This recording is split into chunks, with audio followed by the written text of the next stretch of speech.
प्रिय दोस्तों नमस्कार। हम रश्मि श्रीवास्तव अपने चैनल में आपका स्वागत करते हैं।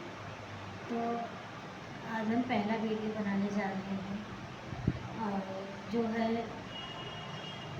शारदीय नवरात्रि का जो है कि आठवां दिन है। और जो है कि आठवां दिन जो है महादुर्गा के 8वें स्वरूप और माँ दुर्गा को महागौरी को समर्पित होता है। और जो है कि दोस्तों, अगर हमारा चैनल आपको पसंद आता है तो हमारे चैनल को लाइक करिए, सब्सक्राइब करिए, कमेंट करिए और हमारे कमेंट में जय महागौरी ज़रूर लिखिएगा। माँ महागौरी का आपके ऊपर और आपके परिवार के ऊपर इनकी कृपा दृष्टि बनी रहेगी। तो चलिए तो शुरू करते हैं। या देवी सर्वभूतेषु माँ महागौरी रूपेण संस्थिता नमस्तस्यै नमस्तस्यै नमस्तस्यै नमो नमः। तो आठवां दिन जो है माँ दुर्गा के 8वें स्वरूप माँ महागौरी को समर्पित होता है।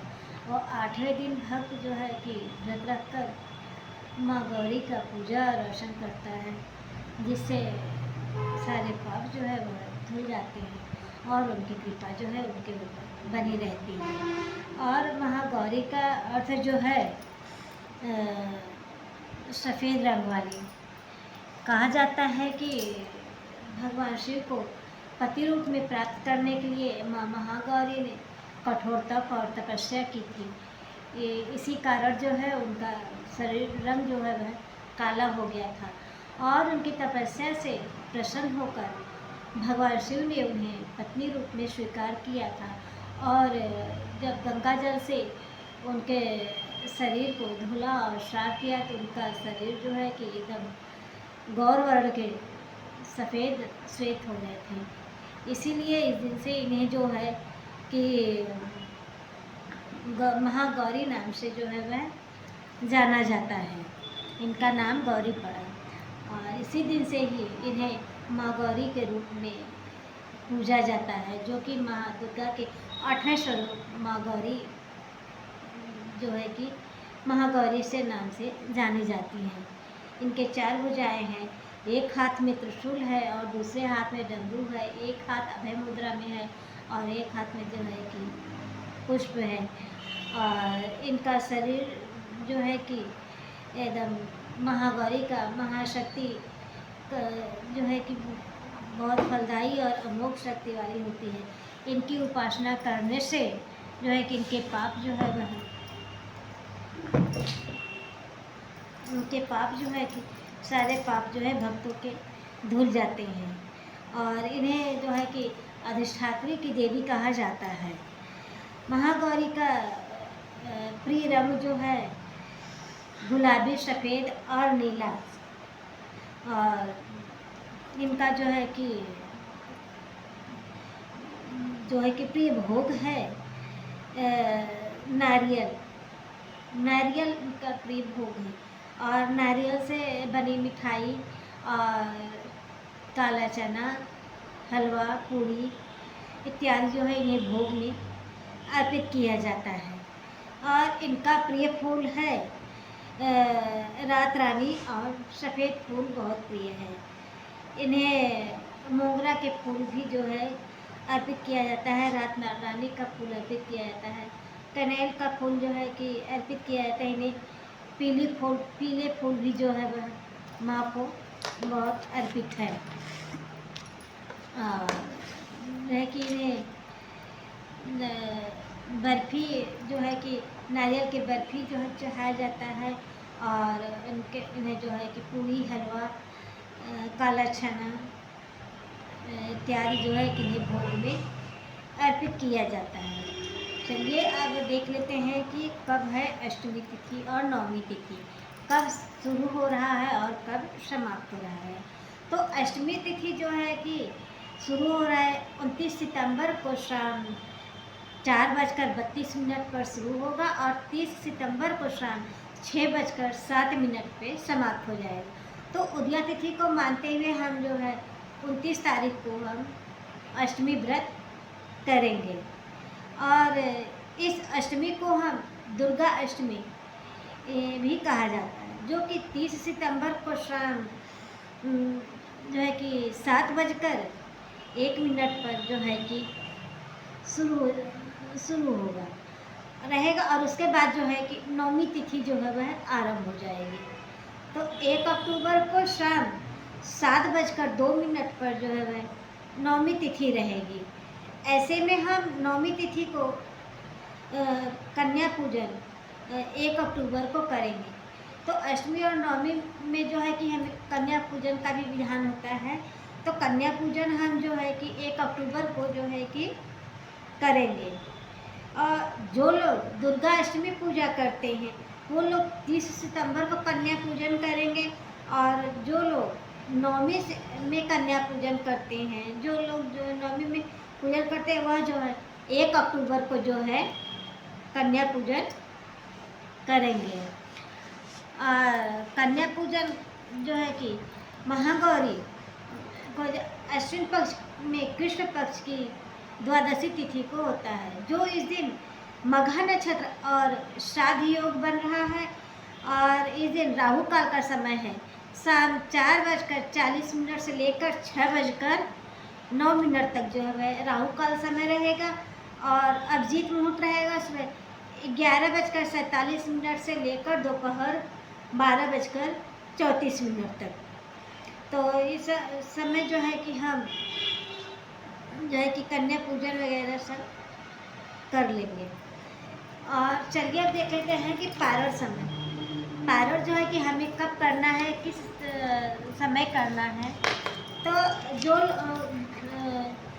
व्रत पारण जो है कि 10वीं तिथि में किया जाता है, और नवमी के बाद जो है वह 10वीं तिथि शुरू हो जाता है। और नवमी तिथि जो है वह सुबह सूर्यास्त के बाद जो है वह सूर्योदय से के बाद जो है वह 10वीं तिथि माना जाता है। तो जो है कि अब 10वीं तिथि देख लेते हैं कब शुरू हो रहा है। तो 10वीं तिथि जो है कि 1 अक्टूबर 2025 को 7:01 से शुरू होकर जो है कि 2 अक्टूबर को 2025 7:10 तक जो है रहेगा। इसके बीच जो है कि हमें पारण जो है कर लेना चाहिए। और दशहरा मनाने का शुभ मुहूर्त जो है हम मुहूर्त जो है 2 अक्टूबर को 1:21 से दोपहर 3:44 ये है दशहरा जो है कि मनाने का शुभ मुहूर्त। और विजय मुहूर्त जो है कि 2 अक्टूबर को दोपहर 2:09 से लेकर 2:56 तक जो है विजय मुहूर्त है, जो है कि दोनों मुहूर्त में हम पूजा जो है वह कर सकते हैं। और कन्या पूजन जो है कि हम नवमी में भी करेंगे, अष्टमी दिन भी करेंगे। ज़्यादातर कन्या जो है कि अभिजीत मुहूर्त में किया जाता है, जो है कि 12 बजे से पहले होता है। सुबह से लेकर हमें 12 बजे से पहले के बीच में जो है कि हमें कन्या पूजन करना चाहिए। और कन्या पूजन के लिए हमें 5-7 कन्याओं को जो है कि 12 ऐसे कन्याओं को बुलाया जाता है। 5 कन्या रखेंगे, वे एक बालक को बुलाएंगे। 5 कन्या के साथ एक बालक होता है, जो बटु भैरव के नाम से जाना जाता है। तो कन्या पूजन जो है कि किया जाता है। तो इन कन्याओं को जो है कि बुलाया जाता है। और कन्या पूजन करने में एक दिन पहले से कन्या को आमंत्रित करना होता है। 5 कन्या रहते हैं, एक लड़का रहता है, और जो है वह बटु भैरव के नाम से जाना जाता है। कन्या को हम देवी के रूप में मानते हैं। तो कन्या को हम अपने घर पे आमंत्रित करेंगे, और उनके लिए हमें बैठने का जो है कि अच्छा प्रबंध करना चाहिए, उनकी व्यवस्था करनी चाहिए, उन्हें बिछाना चाहिए, और उनको बुला के उन्हें भी आदरपूर्वक सम्मानपूर्वक उनको आसन देना चाहिए, आसन पे बैठाना चाहिए। उसके बाद उनके चरण धोने चाहिए, उनका जो है कि उनके पैर में रंग लगाना चाहिए, उन्हें भोजन परोसना चाहिए, जो कि हम माता रानी को जो है कि भोग में चढ़ाए हुए रहते हैं। पूड़ी, हलवा, काला चना का छोला, इन सबको उन्हें भोग में देना चाहिए और उन्हें जो है कि दान दक्षिणा देना चाहिए। उनके उपयोगी वस्तुएं दीजिए और जो है कि कन्या को चुनरी भी दीजिए और चालीसा का पाठ दीजिए, किताब जो है होता है उसको दीजिए और उनका दक्षिणा दे के पैर छू के उनका आशीर्वाद लीजिए, क्योंकि कन्या जो है वह देवी का अवतार मानी जाती हैं। तो इसलिए जो है कि इन्हें इस तरह से हमें उन्हें करना चाहिए। और जो बटुक घरों रहते हैं उनको भी दान दक्षिणा दीजिए, उनको भी उपहार दीजिए। तो जो है कि इस तरह जो है कि हमें कन्या पूजन करना चाहिए। कन्या पूजन जो है कि बहुत शुभ माना जाता है, जो कि जब शुभ मुहूर्त में किया जाता है। तो यह है कि कन्या पूजन से जानकारी। तो अब चलिए देख लेते हैं हम पूजा विधि। महागौरी का पूजा जो है हमें करने के लिए जो है कि अलग से चौकी लगाना चाहिए, उन्हें साफ गंगा जल से छिड़काव करना चाहिए और चौकी पे लाल या पीले वस्त्र बिछाइए। उसके ऊपर अलग से अगर आपके पास माँ महागौरी का प्रतिमा है या फोटो है आप उसको स्थापित करिए, नहीं तो माँ दुर्गा के प्रतिमा में जो फोटो रहता है महागौरी का उनका ध्यान करते हुए आप उनका पूजा और अर्चन कीजिए। उनको धूप दीप नैवेद्य आप चढ़ाइए, घी का दीपक जलाइए, चालीसा करिए और स्तोत्र पाठ करिए। उनके उसके बाद माँ को प्रिय भोग चढ़ाइए, उनके श्रृंगार के सामान आप अर्पित करिए। इस दिन उन्हें श्रृंगार का सामान अर्पित करिए। उसके बाद धूप दीप सब कुछ चढ़ा कर उनका आरती करिए, उनका दक्षिणा चढ़ाइए और जो है कि आप पूजा में की हुई गलतियों के लिए क्षमा मांगिए। आवाहम न जानामि विसर्जनम पूजाचरम न जानामि क्षम्यताम परमेश्वरी। तो इसे करते हुए पूजा में की हुई गलतियों के लिए आप क्षमा मांगिए और जो है कि अपनी पूजा को समापन करिए और जो भी आप प्रसाद चढ़ाए हुए हैं अपने घर के परिवारजनों में आप उसको जो है कि वितरण करिए। तो ये रही हमारी जानकारी, जो कि संपूर्ण जानकारी माँ महागौरी का जो है कि लेके उनके प्रिय फूल प्रिय भोग उनके मंत्र और कथा जो है कि फिर कन्या पूजन का शुभ मुहूर्त और दशहरा मनाने का शुभ मुहूर्त, हम जो है कि अष्टमी व्रत कब करेंगे, नवमी व्रत कब करेंगे, तो अन्य संपूर्ण जानकारियाँ हम आपको दिए हैं वीडियो में अपने। हमारा पहला वीडियो स्टार्ट है।